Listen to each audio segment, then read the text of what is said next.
Okay, this video is to show you how to turn on your Gemini foil press in case you're having issues just getting started. So first thing is to make sure that this is the plug that's completely plugged in. It is removable. Okay, and then you want to obviously make sure the other end is plugged into an outlet, but you want to make sure that's nice and tight and snug. The second thing is there is a power button on the back side here. So you're going to press that to on. You will hear it beep, and this red light comes on. You must have the platform plugged in before you can go any further, and you want good contact with the platform. These platforms do occasionally go bad and they do warp, so if you do, I would recommend, since the machine is now being discontinued, to purchase an extra platform if you can. Okay, so once you have that plugged in, you are now going to press the power button and choose your temperature, low, medium, or high.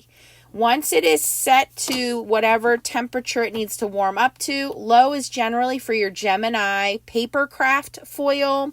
Medium is going to be for your Gemini multi-surface foil or any other brand of foils such as Spellbinders Hot Foil Glimmer, Couture Creations Go Press and Foil. There is hot foils from Bluebonnet and hot foil from We Are Memory Keepers Foil Quill, and also Crafty Critta. You want to use those at medium or high. The heat setting is based on the foil. The timer is based on the size of your die. You generally don't need to go to a high heat setting for more than 25 or 30 seconds. Generally, you want to stay in the low to medium range. If you are too high, you will cause this platform to warp. Okay. The other thing you're going to want to do is to make sure that your top plate is on there to help warm it up. So you can now put your die on here as it's warming up and put your top plate on. Once this is warmed up, the timers have nothing to do with the heat up. The timers are just a countdown for you. I would say the majority of the time I use the machine on low, 25 to 30 seconds, or medium, around 30 seconds. Those are my two most used heat settings, again, based on the foils that I'm using. And then you can set your timer, minutes and seconds, and then you hit start and it will count down. Again, the countdown has nothing to do with the heat. It just is a countdown. Once you hit the countdown, it'll beep when it's done, but that doesn't mean it's ready until these lights turn green. And this is already starting to warm up. So once the timer goes off, after this has turned green, you will remove all of these and feed them through your Gemini Jr. If you have a full-size Gemini, you notice when I take that platform off that this stops lighting, it knows that it's not hooked up. So if you don't see any lights here, that means that this platform is not making a good contact. If you have the full-size Gemini, this will not work without an adapter plate. This is what the top plate extender looks like. You take this one off and you use this one. This is designed to trigger the 3 sensors in a full-size Gemini. So again, this will not work without this top adapter plate. Now, they do make a larger platform for the full-size Gemini now. But again, Gemini Foilpress, this actual hot foiling machine, is being discontinued. And from what we're told, there is not a new model coming out at this time. So if you have a Gemini or a Gemini Jr machine, this is the only hot foiling machine that will fit. If you have any other die cutting machine, you can try to use the Spellbinders Glimmer machine or the Go Press and Foil. Okay, I think the only die cutting machine that does not have a coordinating hot foil machine is the Anna Griffin Empress, and you can see we are now at green.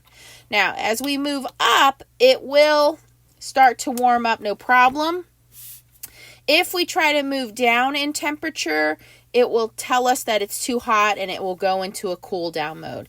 I also believe these machines have a safety timer. I don't exactly know what it is. You could look it up in your owner's manual, but I think it's after 30 minutes of use, they do shut down. And that's so the machine can cool down. Again, if you have this machine, I do recommend the extra platforms, which you can purchase on my Amazon shop. But if you are interested in doing hot foiling and you have a Gemini Jr. or a full-size Gemini machine, this is the only compatible hot foiling machine at this time. And for the full size, you do need this extended Gemini Foilpress plate, which you can also find on my Amazon shop. I do think it's an excellent machine. I will continue to use mine and do videos on mine. So I don't recommend that you get rid of it, but if you don't want it anymore, or you're not having any luck and you'd like to get rid of it, I will be happy to take it off your hands and share it with somebody in the FSC. Now watch as I go from medium to low. Oh, well, I guess it wasn't hot enough, but what it will do, it will actually flash cool that it's not going to take that. I guess they're so close in temperature, it doesn't make that much of a difference. You can already see this plate is sort of old, and it is starting to warp here in the center. You can see I'm holding it straight, and right here in the middle, it's warping a little bit. So extra platforms are something I do recommend. And again, if you're not making full contact, this will not light up and it will not heat. So that needs to make full contact. When you are done using the machine, you're going to press this power button and this power button to turn it off and let everything cool down. One of the things you can do is you can take your warped plate, turn it upside down, and put it underneath your Gemini or your Gemini Jr., and they will flatten. The warping is a little bit of an inconvenience, but it doesn't hurt anything. But I do recommend having extras. So hopefully that helps you guys out with just starting with turning the machine on. Make sure you follow my channel and watch videos on hot foiling and toner foiling, 2 different foiling systems, 2 different methods. You cannot interchange the foil or you will have lots of problems. Check out those videos as well. Thanks for watching, guys, and keep on foiling. Bye.